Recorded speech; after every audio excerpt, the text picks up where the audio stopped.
Patrice. Alors, le kiosque. Oui, bonjour Laurent, bonjour à tous. À la lecture de la presse, on ne peut pas ne pas se rappeler De Gaulle qui parlait de l'Orient compliqué. Oui, c'est compliqué ce matin.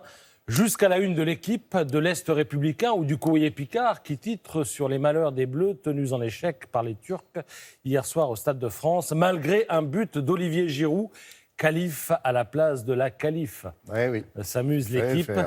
Il faudra encore attendre pour assurer la qualif pour l'Euro 2020. Compliqué aussi donc la situation dans le nord de la Syrie.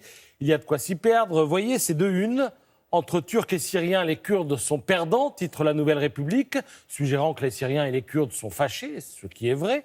Et en même temps, vous avez Ouest France qui titre « Syrie, soutien surprise du régime aux Kurdes », suggérant que Syriens et Kurdes ne sont pas si fâchés que ça, ce qui est aussi vrai. Il faut, pour s'y retrouver, explorer les subtilités des alliances et des mésalliances, connaître les scissions à l'intérieur d'un même camp, être familier des trahisons séculaires propres à cette région du monde. Et ce qu'il faut retenir, c'est qu'à la fin, c'est Poutine qui gagne, c'est lui le parrain. À moyen terme, il va réconcilier les Turcs et les Syriens et ça se fera sur le dos des Kurdes.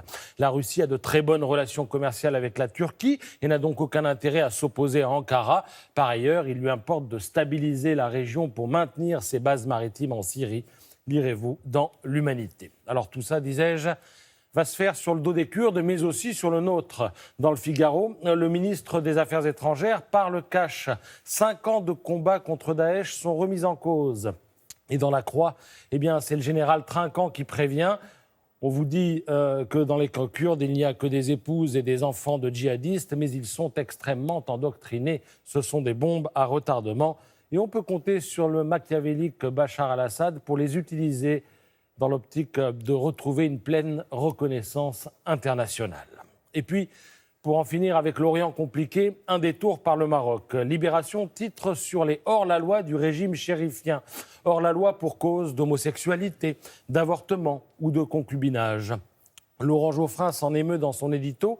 Les défenseurs de la tradition ne comprennent pas ou ne veulent pas comprendre qu'une identité peut rester forte en évoluant, que le respect des droits ne mine pas les bases d'une société mais les renforce, que la neutralité de l'État en matière religieuse ne nuit pas aux religions, mais au contraire tente à les protéger parce qu'elle garantit la liberté de conscience. Alors vu de chez nous, avec notre culture, notre laïcité et notre amour de la liberté individuelle, c'est plutôt bien vu.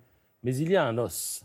L'éditorialiste écrit que les défenseurs de la tradition ne comprennent pas ou ne veulent pas comprendre, mais ils devraient plutôt écrire qu'ils ne peuvent pas comprendre, pour des raisons culturelles. S'ils ne peuvent pas comprendre, c'est précisément parce que le concept de neutralité de l'État en matière religieuse ne tient pas la route, ne peut pas tenir la route, dans un pays où le chef de l'État est considéré comme le descendant du prophète et le commandeur des croyants.